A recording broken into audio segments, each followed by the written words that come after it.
Leonardo, mas tu fala tanto da assinatura, do projeto autoral, de ter a tua própria identidade. Se eu ficar pegando novas referências, eu vou perder a minha identidade. Não, é o contrário. É o contrário. Identidade tu constrói. A identidade tu constrói e ela é construído a partir do teu repertório. Só conheço um jeito de ter sucesso na arquitetura, que é construindo uma marca, ou seja, um nome. E para o teu nome se destacar no mercado, ele precisa estar sustentado em 3 pilares: atração, técnica e lucro. Seja bem-vindo ao podcast Estratégia Arquitetura.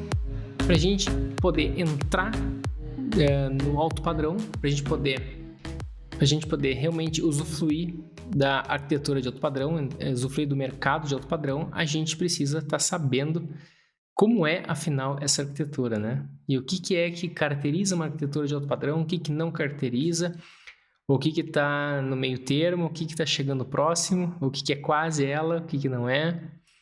E a arquitetura de alto padrão, basicamente, ela é o que está acima da média, né? Ela é a arquitetura que se destaca dentre as demais. E que tipo de destaque é esse? Que tipo de média é essa que a gente está falando? Afinal, a gente usar esquadrias de PVC, será que isso é uma arquitetura de alto padrão? Será que a gente precisa sempre usar aquelas esquadrias importadas, aquelas esquadrias caríssimas? Será que a gente precisa usar mármore italiano? Será que a gente precisa usar materiais importados para caracterizar uma arquitetura de alto padrão? Será que a gente precisa ter... Será que é mais importante o design? Ou será que é mais importante os materiais? Ou será que é mais importante o tamanho? Ou será que é mais importante o custo da obra? O que será que realmente caracteriza uma arquitetura de alto padrão? Então, sobre todos esses temas que a gente vai estar se aprofundando nesse episódio, né? E o que é então essa arquitetura de alto padrão? O que é que o cliente de alta renda realmente está buscando quando o arquiteto começa a apresentar seu portfólio, quando o arquiteto começa a divulgar o seu trabalho? O que será que esse cliente de alta renda está buscando quando está investigando e olhando o portfólio, o site, o Instagram de vários arquitetos, né? Quando tem gente que imagina portfólio, aquele portfólio impresso, aquele PDF, mas na verdade o teu Instagram é o teu portfólio, né? O teu site é o teu portfólio. E o site geralmente é o pior dos teus portfólios, porque a maioria dos sites que tem por aí, dos arquitetos pelo menos, eles não são fáceis de ser navegados, eles são sites difíceis, são sites mais complicados. Enquanto o Instagram ele é fácil, né? Todo mundo sabe muito bem mexer no Instagram, só roda para baixo, quer ampliar qualquer projeto, clica e amplia com muita facilidade. E é por isso que o Instagram hoje em dia é o nosso principal portfólio. O Instagram é o portfólio que a gente nunca deve deixar de lado, nunca deve deixar ele para depois, né? Tem gente que, estou focado só no meu trabalho, estou cheio de projeto para concluir e não tenho tempo para ficar postando, não tenho tempo para ficar atualizando. O meu Instagram está desatualizado. Nossa, quantas pessoas eu ouço falar, né? Nossa, meu Instagram nem é o meu trabalho, né? Tá completamente desatualizado. E isso é uma coisa muito ruim. Porque se tu deixa o teu Instagram desatualizado, tá com a tua vitrine desatualizada. E isso aí a conta chega, né? Então, em algum momento, tu vai querer os novos clientes e os clientes não vão estar dignos do teu patamar de projetos que tu tem hoje. Ou seja, os clientes que tu vai estar atraindo são só dignos, são reflexo apenas dos teus trabalhos publicados, ou seja, teus projetos mais antigos, aqueles projetos que não são os melhores. Então, por isso, o teu Instagram tem que estar sempre muito bem atualizado. Tem que ter uma bela curadoria. Tu tem que fazer uma curadoria do teu Instagram que seja realmente bem alinhado com o público de alta renda. E o que é um projeto de alto padrão? O projeto de alto padrão ele tem algumas características, né? Vou falar do residencial. O projeto de alto padrão ele tem algumas dimensões mais generosas, né? Um corredor mais largo, talvez um pé direito um pouco mais alto. Ele tem esquadrias mais amplas, ele tem um espaço de circulação entre os móveis mais amplo, eles têm móveis mais amplos, a profundidade do sofá é diferente, a largura da mesa de jantar é diferente, então é uma mesa mais larga, é uma mesa mais longa, né, podendo ter mais lugares, e então a esquadria desse espaço, geralmente uma esquadria no estilo contemporâneo, ela é, na sua maioria das vezes, uma esquadria piso-teto, grandes folhas de vidro. O forro tem uma tendência a esse forro ser um forro, geralmente, no estilo contemporâneo, um forro mais liso. E a gente geralmente dá preferência para materiais naturais, uma madeira de verdade, um toque, né? O toque da madeira, uma madeira real, assim, no máximo laminada, né? Móveis com madeira maciça e muitas vezes, ou então marcenaria com lâmina de madeira natural. E a gente, dentro do possível, a gente gosta de especificar e colocar design assinado, não é obrigatório, mas as peças de mobiliário têm que ter um belo design. As peças de mobiliário, elas têm que refletir, tem que ser algo que o cliente que valoriza arte, valoriza design, o alto padrão valoriza muito tudo isso. O cara acaba tendo um olho bem treinado, né? Então, realmente a gente precisa tá bem alinhado, né? O arquiteto precisa saber fazer um projeto de alto padrão para conseguir se destacar e se diferenciar daquela grande massa de arquitetos. Hoje eu falei com um cara que trabalha comigo, né? Ele cuida do tráfego, né? Da minha empresa. E ele disse que ele é de Pelotas, agora mora em Pelotas. E ele disse que o que ele observou é que arquiteto em Pelotas é que nem Uber, né? Tipo, acho que ele quis dizer que tem por todo lugar. Então, hoje a gente tem segundo a Cal, diz que tem cerca de 120 mil arquitetos no Brasil. Desses 120 mil, não sei qual é o percentual que realmente atua. Eu não sei se esse é o número de arquitetos pagantes, talvez, seja os que pagam a Cal, ou que em algum momento fizeram, né? Não sei se são ativos, mas considerando esse número, então, de 120 mil arquitetos no Brasil,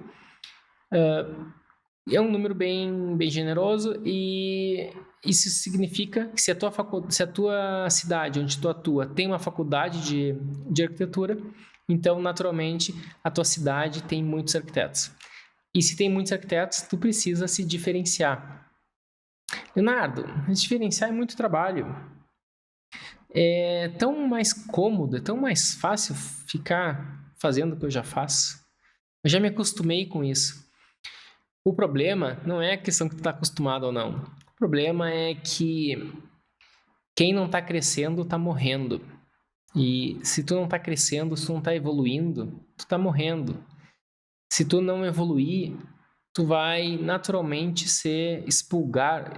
vai ser expulso do mercado, tu vai ser deixado de lado, tu vai ser, primeiramente tu é ignorado e num segundo momento alguém novo, mais atualizado, vai tomar aquele lugar que era teu, aquele cliente que naturalmente iria para ti. E só que eu nem defendo o cara se manter no próprio lugar. O que eu mais defendo é o cara crescer realmente, né? Buscar o crescimento. E o crescimento na arquitetura, principalmente no Brasil, ele está no alto padrão. Eu não consigo enxergar uma outra maneira de um arquiteto ter destaque no Brasil que não seja através do alto padrão. Porque o alto padrão ele engloba não apenas o residencial, claro, né? Ele engloba qualquer nicho. E o alto padrão ele envolve uma arquitetura mais arrojada, ele envolve uma arquitetura mais empolgante. E é uma arquitetura que não é o feijão com arroz, não é aquela arquitetura que está todo mundo fazendo. Ela é bem diferente. Por exemplo, eu moro em Gramado. E aqui em Gramado tem um mercado imobiliário muito forte. E todo novo empreendimento imobiliário que é feito em Gramado, ele é exatamente igual a todos os prédios que existem na cidade. Não tem nenhuma novidade. Todos os prédios são exatamente iguais. Todos os prédios são exatamente iguais em Gramado. E o que significa isso? Significa que aqui a arquitetura é commodity. Aqui não existe nenhum grande arquiteto em Gramado. Não existe nome na arquitetura, não existe nenhum nome. O que um arquiteto faz aqui, todos os outros fazem. E o que isso significa? Que tem uma grande oportunidade. Talvez na tua cidade seja a mesma coisa. Talvez na tua cidade todas as obras que estão acontecendo por aí sejam todas iguais. Não sei, eu não conheço. Cada cidade é uma cidade. Porto Alegre já é diferente. Porto Alegre já tem bem mais arquitetos. E desse número de arquitetos, naturalmente, alguns escritórios ganharam destaque. E conseguem fazer uma arquitetura bem mais empolgante, uma arquitetura diferenciada. Em Porto Alegre existe arquitetura autoral, os escritórios conseguiram desenvolver a sua identidade. Em Gramado não existe. Talvez interiores eu não conheço ainda os profissionais de interiores, mas os empreendimentos é muito fácil, né? Tu sai na rua, vê os tapumes, vê os prédios, então é só de circular na rua tu consegue ver. Interiores não é tão simples de ver, né? Interiores teria que entrar nos espaços e nem sempre são permitidos. Então, o destaque ele é importante. Senão, fica tudo laranja, né? Imagina, tu vai numa feira e daí tem a laranja. O preço de uma laranja ou da outra laranja é o mesmo. Tanto faz. Tu pergunta, mas essa laranja tá tão bonita. Quanto custa essa?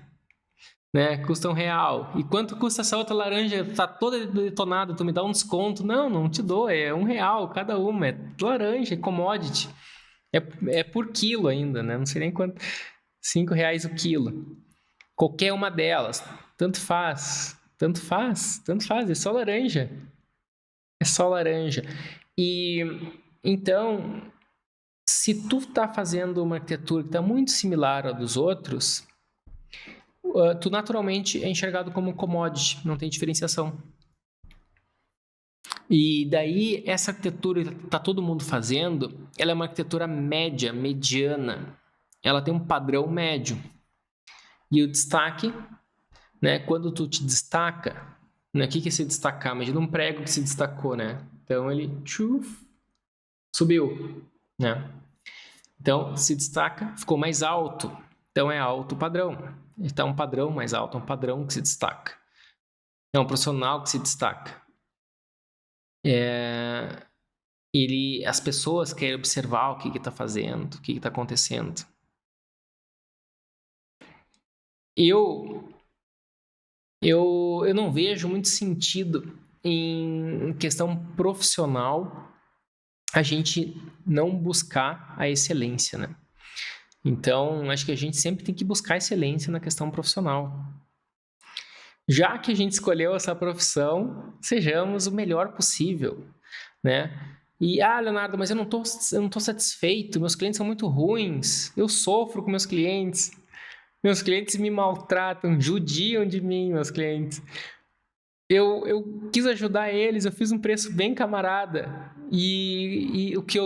Daqueles clientes que eu cobrei mais barato, que eu dei mais desconto, são esses os que mais me sugam, os que mais pedem alterações, não pagam.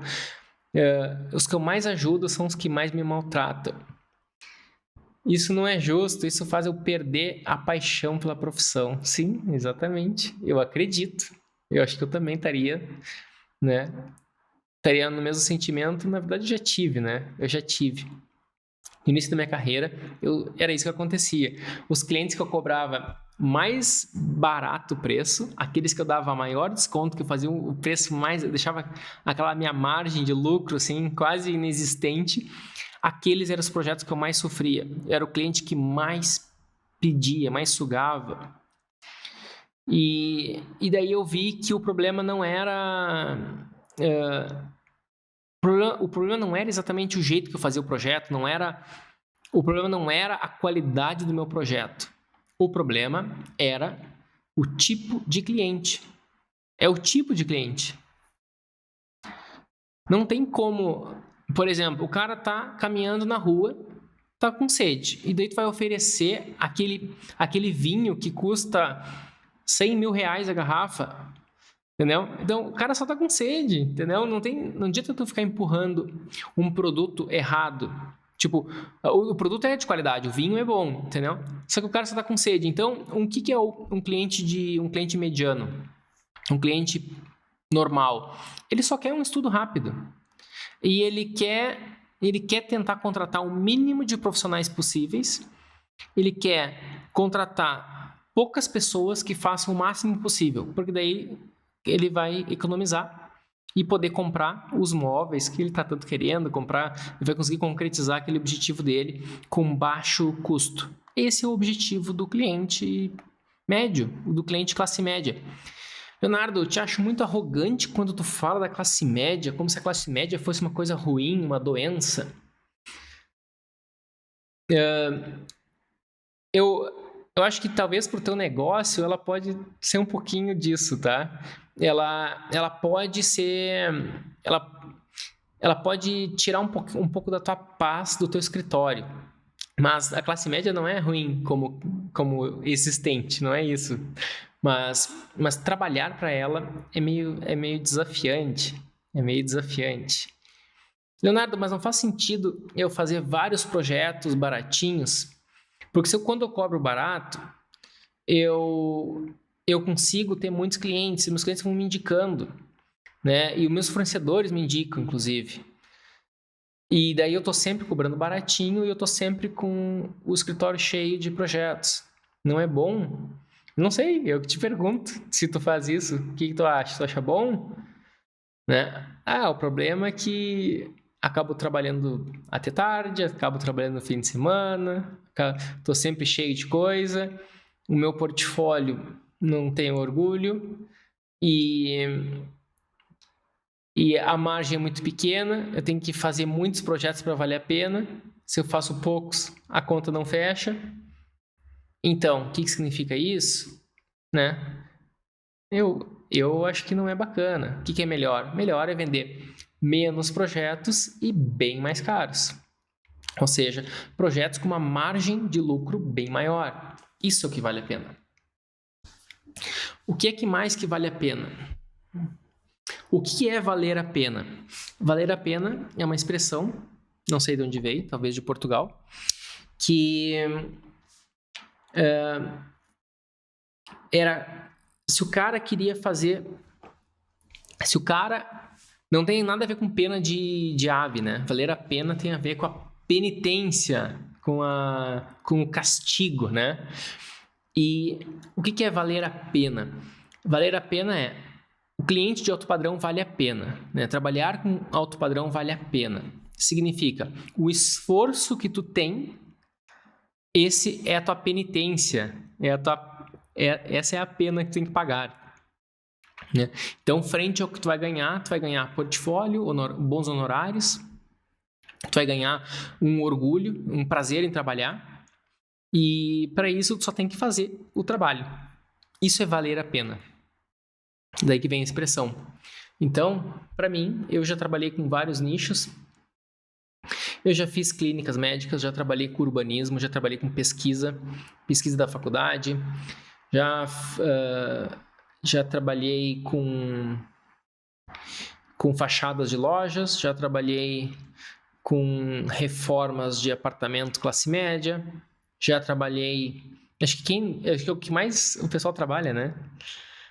Fazer uma reforma de um apartamento de 3 dormitórios. Acho que todo mundo faz isso, eu imagino. Acho que é o que mais tem mercado. É o maior mercado do Brasil, é esse. Só que o clássico apartamento de 3 dormitórios, quanto custa? Eu não sei. Talvez 600 mil reais o apartamento. E o cara vai reformar. Vai gastar 100 mil reais na reforma. 150. Entendeu? O cara vai ter que desembolsar 150 mil. 100 mil reais. Olha só os valores que o cara vai ter que, né? Ele vai fazer uma reforma, vai gastar 150 mil. Quanto ele vai pagar para o projeto? Tu não vai conseguir cobrar 100 mil nesse teu projeto. Cobrar mais da metade do valor da obra só em projeto. Não dá. Então, naturalmente, o teu projeto vai ficar ali por volta dos 10. Vai ficar por volta dos 10 e ainda vai chorar para fechar por 6.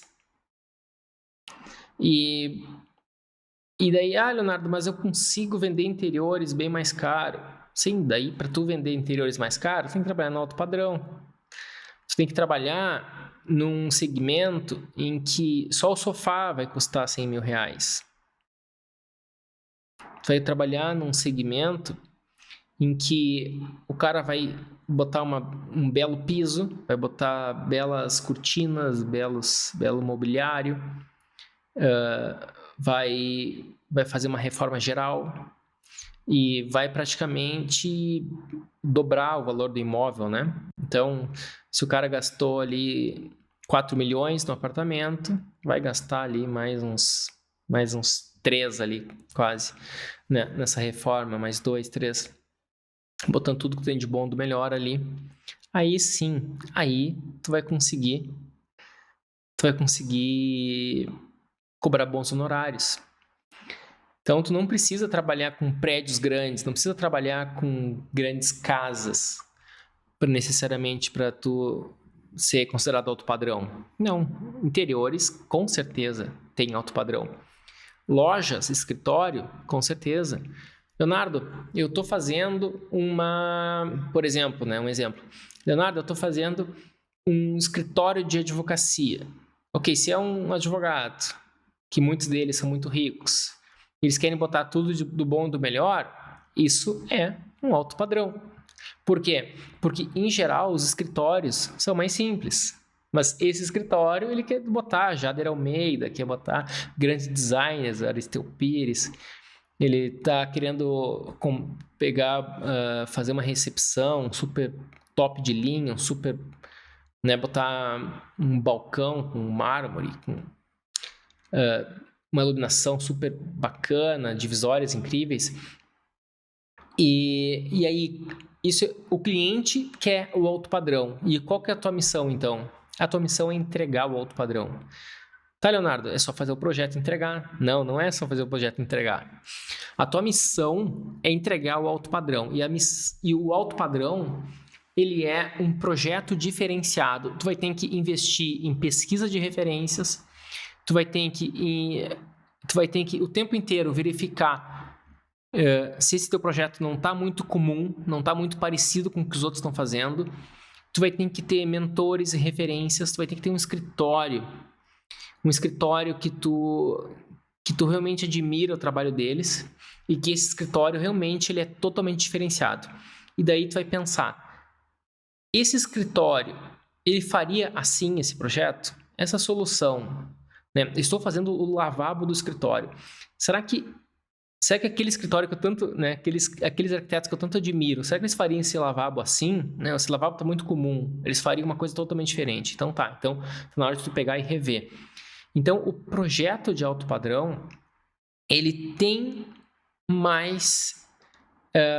ele tem uma etapa mais longa dentro do processo criativo. Sim, ele não aceita as primeiras ideias. Não é assim, chegou e deu. E se ficou muito bom nas primeiras ideias, foi sorte. Foi sorte, não é o natural. E a sorte, ela também pode ser provocada. Como que se provoca a sorte? Agora vem estratégias de processo criativo. Processo criativo, para mim, o jeito que funciona é provocar a coincidência, é buscar no inusitado, é buscar no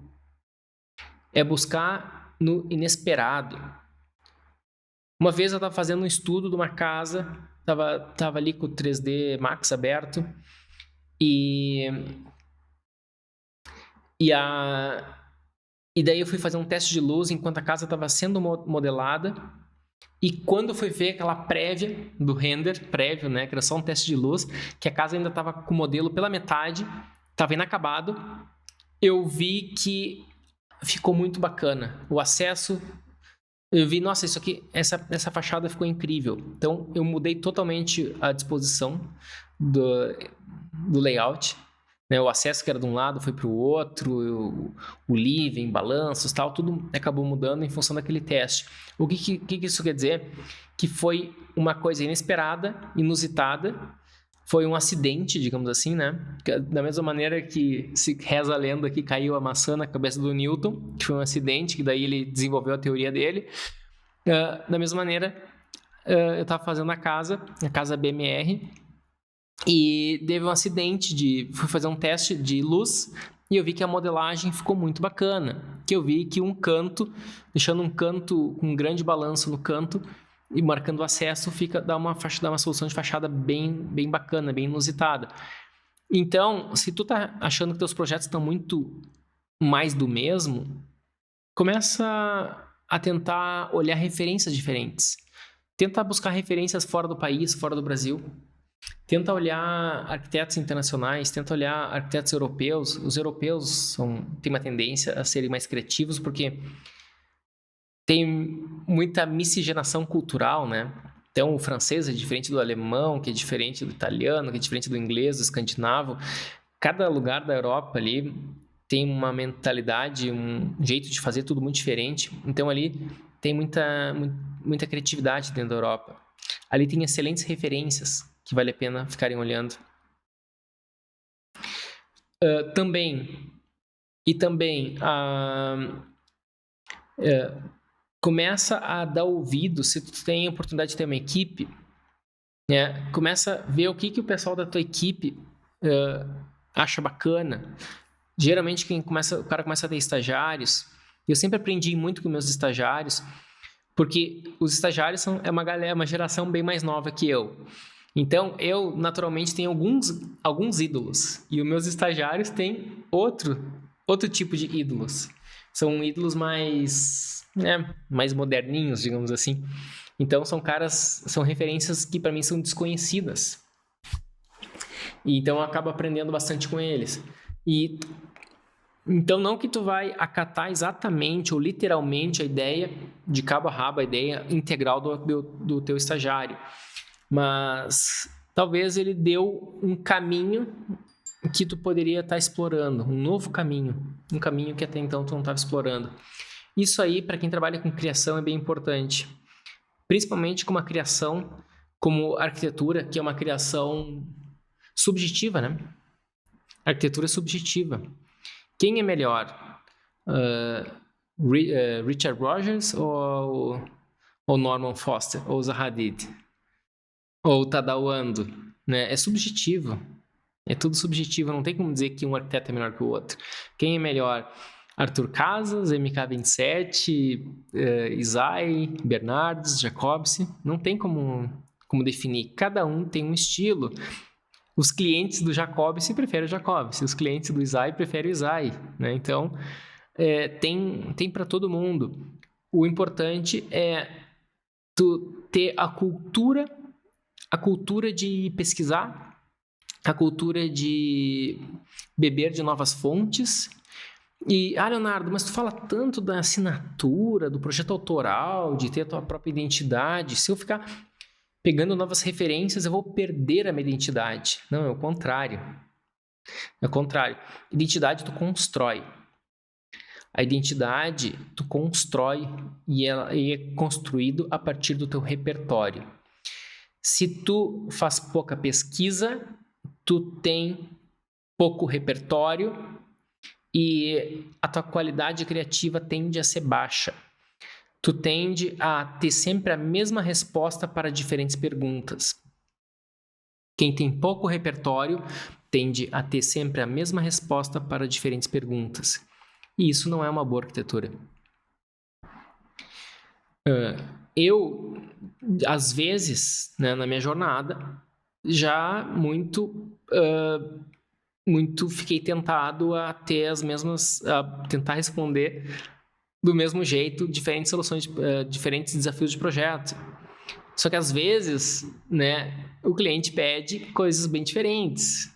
E daí tu tem que sair da tua zona de conforto e dar um jeito de entregar aquilo que ele pediu. E isso é um pouco dolorido, né? Mas tem uma frase muito bacana que eu acho que a gente pode levar para arquitetura, que tem a ver com exercício físico e saúde, né? Então, fazer exercício dói e não fazer mata. Então, na arquitetura é a mesma coisa, né? Reciclar a nossa arquitetura dói, mas não reciclar mata. Então, a gente também precisa se reciclar. A gente precisa estar aprendendo novo. A gente precisa estar se reinventando. A gente precisa sair da zona de conforto criativa. E o alto padrão, ele propicia um ambiente, ele é um ambiente propício para isso. Por isso que o alto padrão é tão genial. O alto padrão, ele naturalmente tem clientes que estão pagando muito mais por um projeto porque eles querem algo mais elaborado. O cara paga muito mais por uma garrafa de vinho porque ele quer um vinho muito mais elaborado. Ele quer um vinho com uma qualidade superior. Então ele está pagando, ele está disposto. Cara, eu estou disposto a pagar 10 mil reais a garrafa. Se tu vai dizer, para fazer um bom vinho, eu preciso de várias características, o solo é diferente, o tipo de uva, o tipo da equipe, o tipo de maquinário, sei lá o que ele vai fazer lá, é um maquinário especial, isso tem custo. O cara vai dizer, não tem problema, estou disposto a pagar o que for necessário, mas eu quero algo diferenciado. E na arquitetura é assim. Para fazer um bom projeto muito criativo, um projeto empolgante, um projeto que atenda justamente o que o cliente está querendo, um projeto que não seja empurrado goela abaixo pelo arquiteto, né? É um projeto que o cara está ouvindo bem o cliente, está atendendo as necessidades do cliente e tem conceito, mesmo que o cliente pediu um monte de coisa, tem conceito o projeto, não se perdeu o conceito. O arquiteto não desistiu no meio do caminho ou perto do final ali. Aquela coisa, agora o cliente pediu essa mudança no projeto, agora perdi o conceito, então não tem mais conceito, agora como é que se diz? Eu vou falar um palavrão, não deu. Agora deu caca, tá? Então agora deu caca, não vai rolar mais. E então isso acontece muito na arquitetura, o cara desiste, o cara começa empolgado, esse aqui vai ser o projeto da minha vida, e de repente o cliente pediu mais 2, 3 mudanças no meio do projeto ali, o cara largou tudo e agora vai ficar do jeito que o cliente pediu, ele tá pagando, ele que mandou, vai ficar assim. E daí fica aquela coisa meio que não te dá muito orgulho no teu portfólio. Né? O cliente pediu, agora coloca uma porta aqui, entendeu? Que vai estragar totalmente a tua fachada. E o cliente é um bom argumento para ter aquela porta ali. Leonardo, como é que tu sai dessa, Leonardo? Eu converso com o cliente. Tu quer uma porta? Me explica. O que tu quer na verdade? Tu não quer ninguém quer uma porta. A pessoa quer alguma coisa. Ela quer acessar. Não, é que eu preciso que meu filho, ele faz uma coisa, daí eu não quero que entre por lá, eu quero que tenha uma porta aqui. Então tem que começar a entender bem o que ele está querendo. Daí, se tu entende o que ele realmente quer, a mulher só quer que não suje o piso da sala. Daqui a pouco é só trocar o piso da sala. É só, em vez de botar um tal revestimento, tu põe outro revestimento. Ou então, tu põe um outro acesso em outro lugar, do outro lado da casa. Só que daí, para isso, tu teve que entender, tu teve que investigar, né? Então, saber ouvir também tem muito de saber perguntar. Saber ouvir bem é também a habilidade de saber perguntar bem, saber fazer as perguntas corretas. Então, eu gosto muito de uma frase do Einstein, que ele dizia que, ou dizem que ele dizia, né? Não sei se ele disse isso ou não, que tudo é relativo, e eu acho muito bacana isso. Então, o cliente pediu tal coisa. Tudo é negociável, tudo é relativo. Tudo é relativo, tá? Dá para reverter coisas. Entendeu? O que é o ruim? O ruim é o cara cruza o braço e diz, eu não vou mudar, né? Que nem o meninão lá, como é que é não sei como é que se chama, o teimoso, tá? O cara teimoso, eu não vou mudar, entendeu? E daí tu começa a dar briga com o cliente. Ou então o cara que desiste, né? Tem o perfil do teimoso que não vai mudar, e tem o perfil do cara que desiste. Agora que tu me pediu isso, vou botar então de qualquer jeito, entendeu? Agora tudo que o cliente pedir eu vou botar, mesmo que não combine, mesmo que estrague todo o projeto. Agora já perdi a paixão pelo projeto, né? Então, é ruim, os dois perfis são ruins. Qual que é o bom? O bom é o perfil ideal, é o mais difícil. É o que... Não, vamos conversar, deixa eu ouvir, eu prefiro gastar tempo na conversa, na negociação, e com isso eu vou ter um portfólio que vai me dar muito mais orgulho do que desistir, tentar entregar logo o projeto e... é difícil construir um bom portfólio, não é fácil. Então, quando tá com uma obra e tu sentiu desde o início que aquela obra ia ser uma obra muito, muito impactante pro teu portfólio, isso aí é uma mensagem bem forte para vocês, tá? Vocês precisam só de uma grande obra no portfólio de vocês para dar uma mudada, uma guinada total na carreira de vocês. Uma grande obra é suficiente para dar uma grande guinada. É uma obra importante. Ela não precisa ser grande, né? Grande não é de metragem quadrada. É grande de importância, grande de imponência, de estilo. Ela tem que traduzir, ela tem que estar... É uma obra ou um projeto que está bem alinhado com o teu posicionamento, com a tua arquitetura, com a tua assinatura, com a tua arquitetura autoral, né? Com o teu estilo.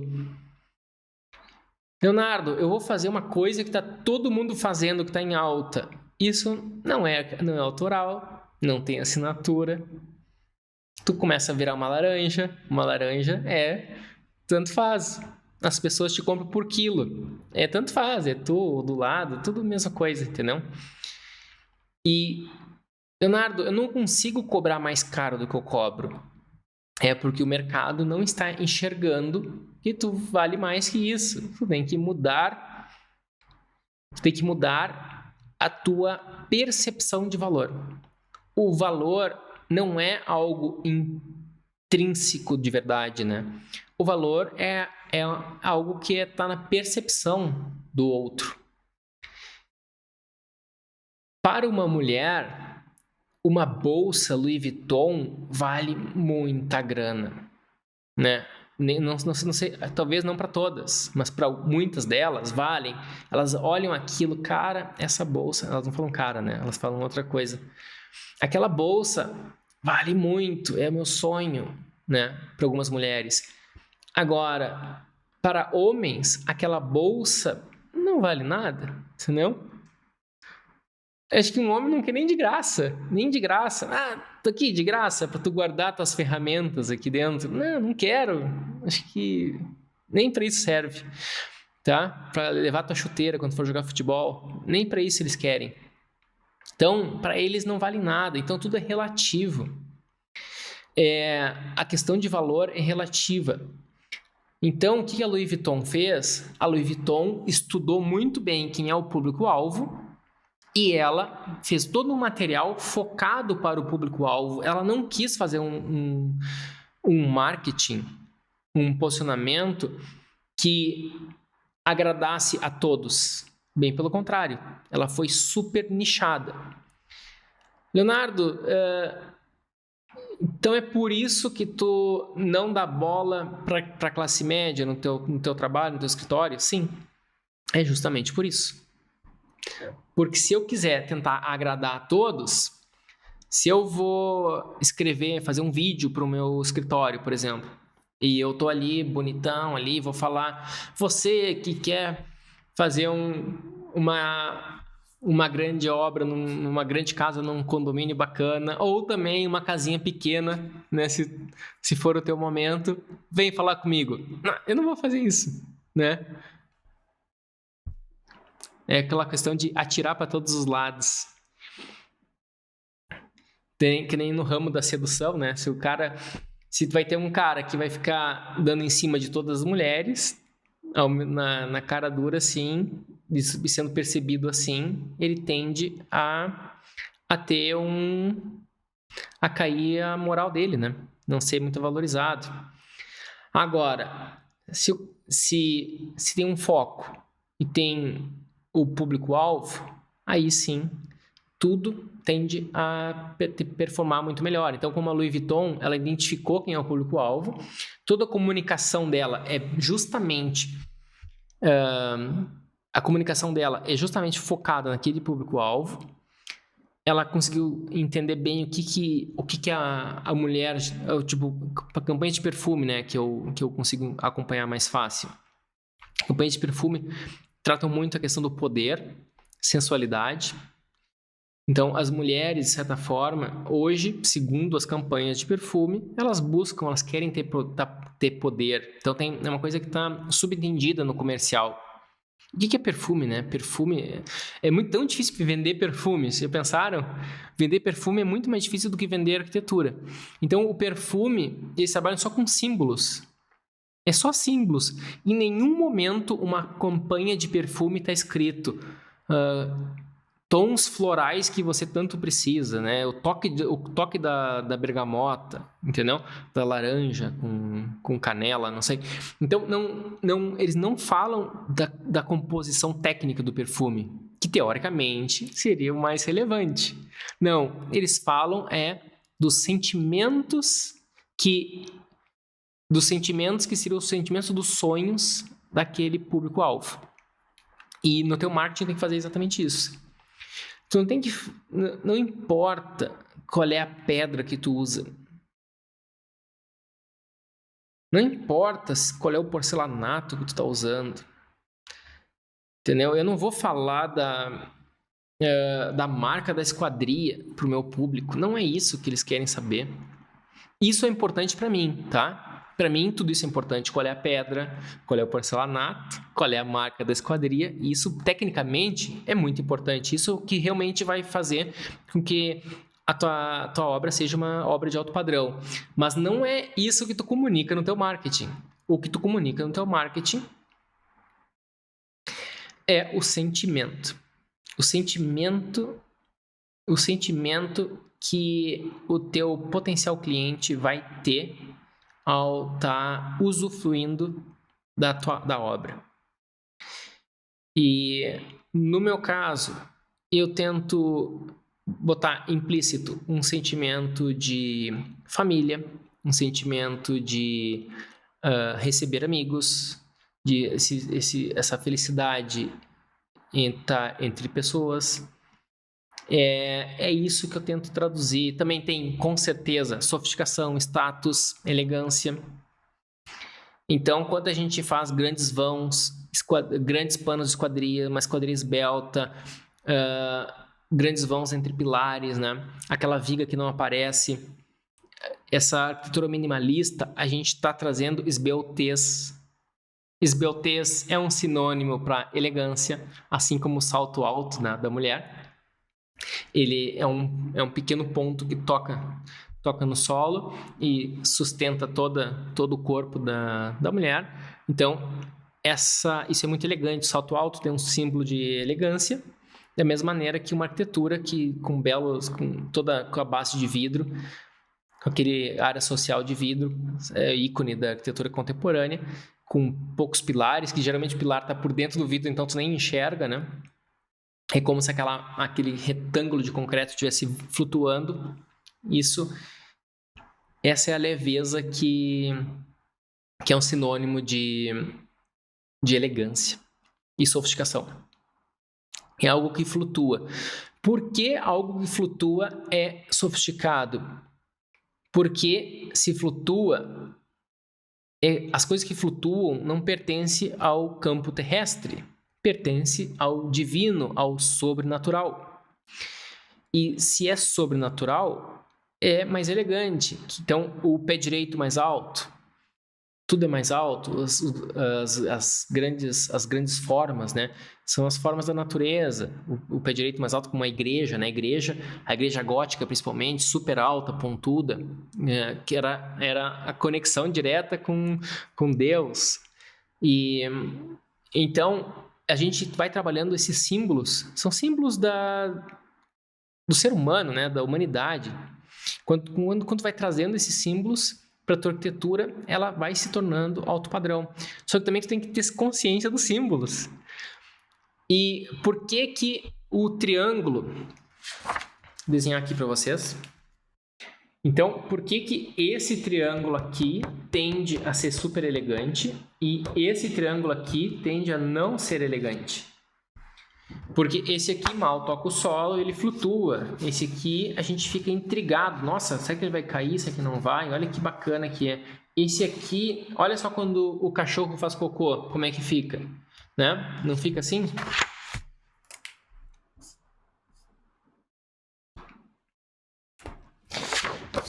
Né? Então, é que nem o emoji do cocô, né? O emoji do cocô é um triângulo. Ele caiu e fez...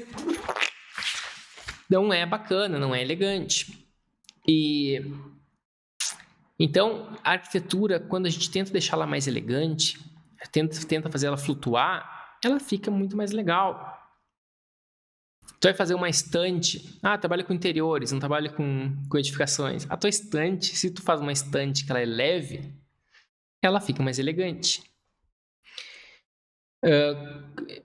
Eu estava um tempo atrás, anos atrás, eu estava na Gabriel Monteiro, em São Paulo, e eu estava visitando as lojas bem bacanas, né, da Gabriel Monteiro, e eu estava visitando o material, né, e a gente vê também pela internet isso, mas era da Poliforme. Poliforme é uma marca italiana bem forte, assim, de mobiliário,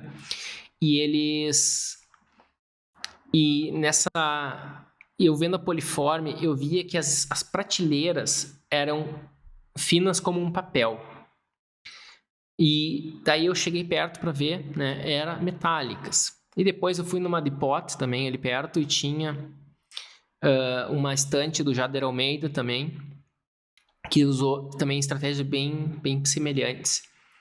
Então, aquelas prateleiras da estante eram super finas, eram incrivelmente finas. Então, eram chapas metálicas, em vez de usar madeira, porque a madeira a gente sabe, né? Tem aquela espessurinha ali de 1 centímetro, 2 centímetros. E o metal tu consegue fazer com 2 milímetros. E quando a gente começa a trabalhar com isso, né? Essa forma inusitada, o que é na arquitetura de alto padrão? A gente usa aquele vidro gigante, que né, as pessoas pensam, nossa, esse vidro é tão grande, parece que vai quebrar, né? Então a casa que ela tá flutuando, nossa, parece que vai quebrar. A mulher de salto alto, salto bem fininho, nossa, parece que vai quebrar. Como que fica em pé, né? E então isso chama atenção. Isso é elegância, isso é sofisticação. Quando tu começa a entender esses conceitos que são universais e tu começa a traduzir isso nos teus projetos de uma maneira ou de outra, que isso aqui que é muito raro, aí sim tu começa a jogar um outro nível. Leonardo, então tu quer dizer que é mais importante um design arrojado, um design alinhado com conceitos com esses conceitos universais. É mais importante isso do que a metragem quadrada para ser um alto padrão? Sim, exatamente isso. Tu pode fazer uma obra pequena, uma loja, por exemplo, uma lojinha pequena, e essa loja usa de conceitos de altíssimo padrão, mesmo sendo uma lojinha pequena. Só que se essa loja vai vender um produto barato, daí isso prejudica, né? Prejudica muito a tua arquitetura. Por exemplo, tem vários estudos que comprovam que uma arquitetura sofisticada, tu não consegue vender coisa barata lá dentro. As pessoas mais humildes, elas têm vergonha de entrar. Por exemplo, um shopping center, tá?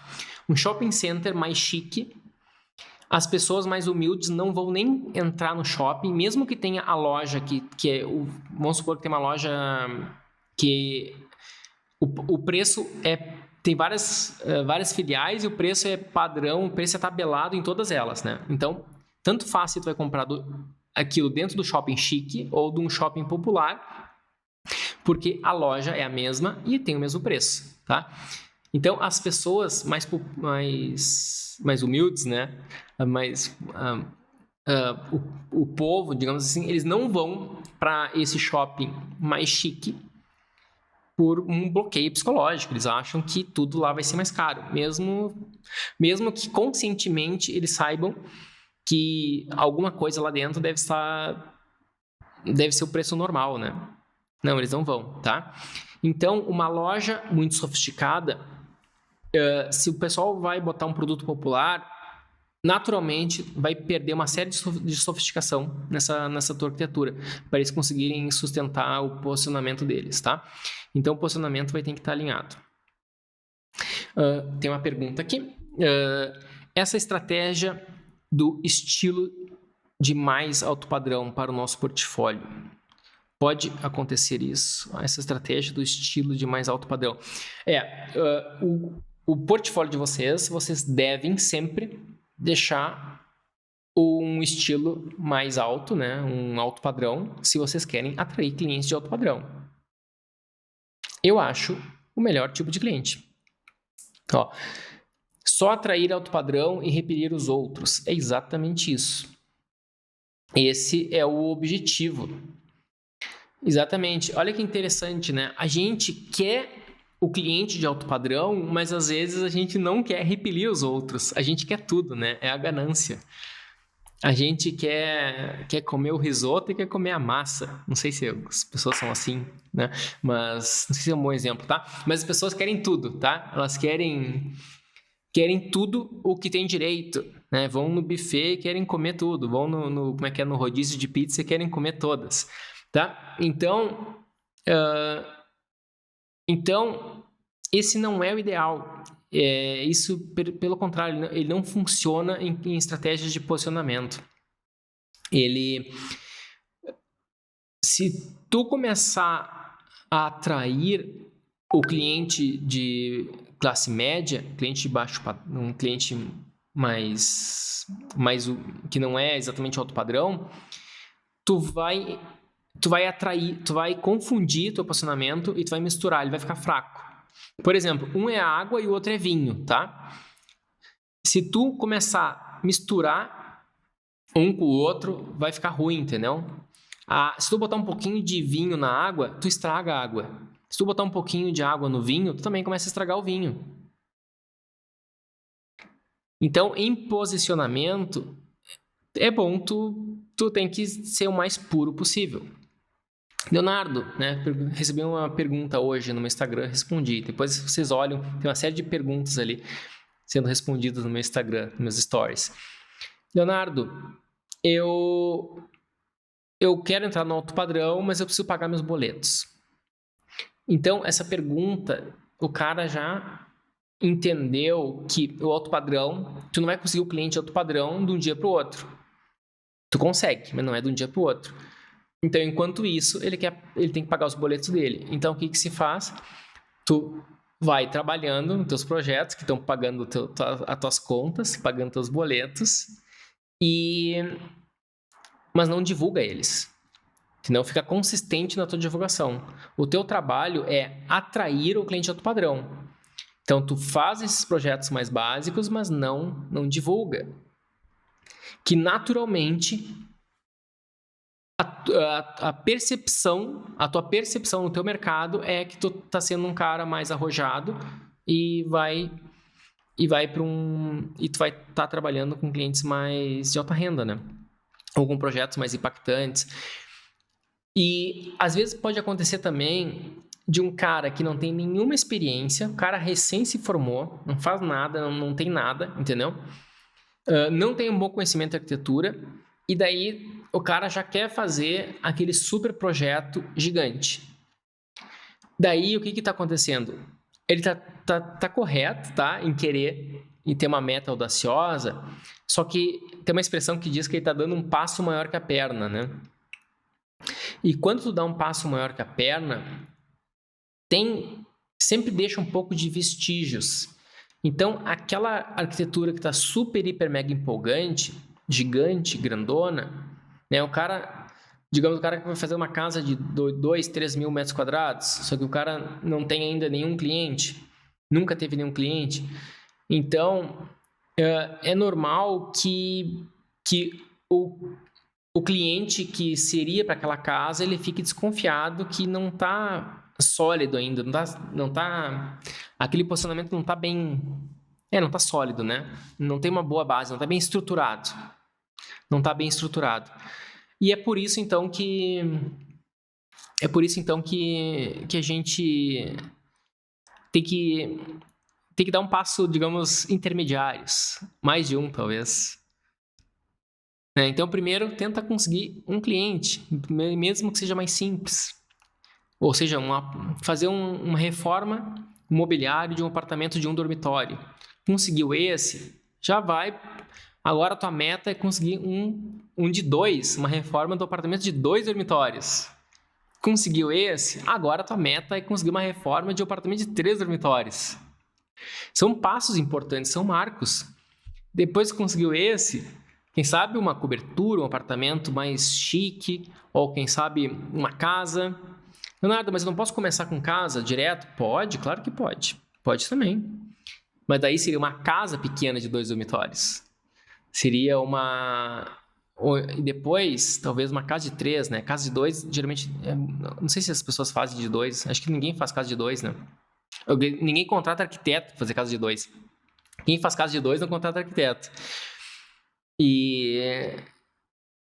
Então, tu vai começar com casas, daí a casa vai ser um pouco mais... As primeiras casas não vão ser tão empolgantes em termos de arquitetura, de portfólio, mas daí o que tu vai fazer? Vai tentar fazer uma versão dela que seja super top. E só que essa versão super top, que é cheia de esquadrias grandes, muito painel ripado em madeira, um jardim incrível, tu vai fazer tudo isso com 3D muito massa. Eu sou ruim de 3D. Vai estudar 3D, faz o melhor que tu conseguir, tá? Faz o melhor que tu conseguir. E daí tu vai divulgar bastante essa ideia intermediária. Daí o cliente, que não tem muita grana, ele vai olhar aquele projeto e vai dizer: cara, é bonito, só que eu não tenho dinheiro. Ou então, se for um cliente meio não tão culto, ele vai dizer: cara, isso aqui parece caro e eu nem gostei. Tudo bem, tá? Daí tu vai lá, muda o projeto conforme o que o cliente realmente está precisando, vai deixar tudo mais barato, fez uma parede, botou uma esquadria pequenininha no meio da parede. Então fez aquelas coisas bem, bem comum, né? Que não tem... É o feijão com arroz, é o que tá todo mundo fazendo. E tu entregou o projeto pro cara, tudo bem. Mas aí de tudo que ficou, o que ficou disso? Ficou aquela versão incrível, bonitona que tu fez, aqueles renders, tá? Talvez se o render tá realista ou não, tudo bem, né? Quanto mais realista tu conseguir deixar, melhor. Mas também se não tá tão realista, não importa, tá? Importa é que tá com aquelas esquadrias grandes, aquele cheio de madeira por tudo, aqueles jardins super top. Então, tu criou aquele clima bonito, céu azul, felicidade, nada de fazer render com chuva. Mas os caras de 3D que eu sigo, eles fazem tudo render com chuva, guarda-chuva, todo mundo triste no 3D, é tão bonito isso. Não sei se é bonito ou não, tá? Bonito é relativo, mas que isso é um desastre nas tuas vendas. Receita para tu te afundar nas tuas vendas é fazer 3D triste. Quem trabalha com o mercado imobiliário sabe. Mas eu adoro uma cama desarrumada no meu 3D. Mas significa que tu não sabe nada de marketing. Ninguém sonha em ter cama desarrumada. O sonho das pessoas é estalar o dedo e tá a casa limpa, arrumada e perfumada. O sonho é varinha mágica, estalar os dedos. No estalar de dedos, tudo tem que estar perfeito. Mas eu adoro fazer eu tenho um plugin aqui, um Corona Scatter, um Multiscatter aqui, um Forest Pack que faz um matagal aqui no frente da casa que todo mundo adora, entendeu? Quer dizer, todo mundo adora, não, que eu adoro. Fica super realista meu matagal.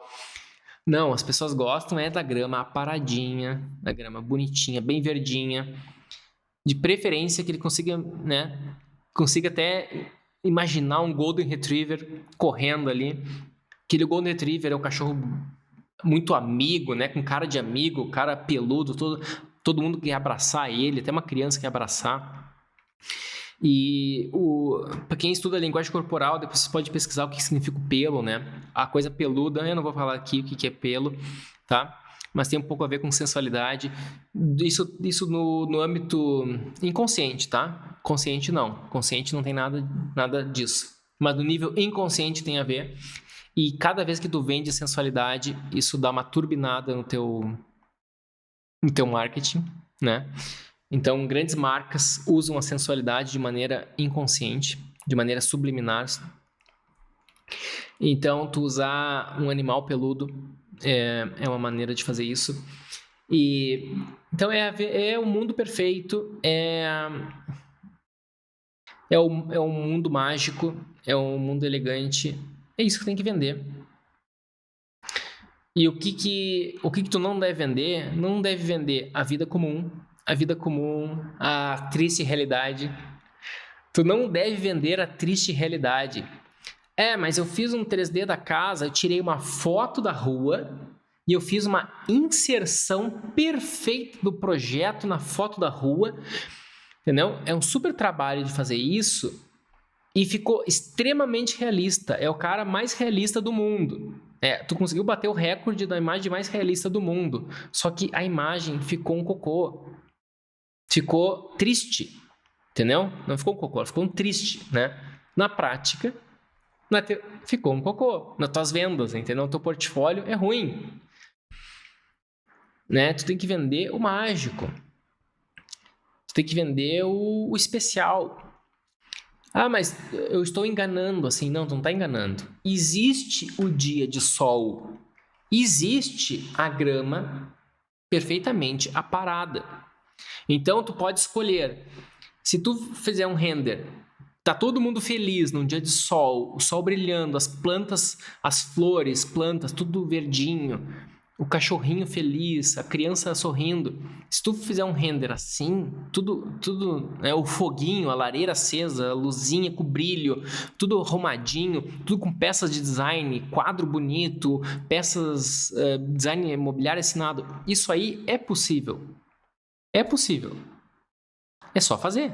É só cortar a grama, é só esperar que vai ter sol algum dia, tu vai tirar a foto, naquele ângulo. Então, tudo isso é possível. Então, tu tem que sempre transmitir a melhor versão possível. Qual é a melhor versão do teu projeto? A melhor versão imagina que os vizinhos meio que não aparecem, Não precisa enquadrar o vizinho.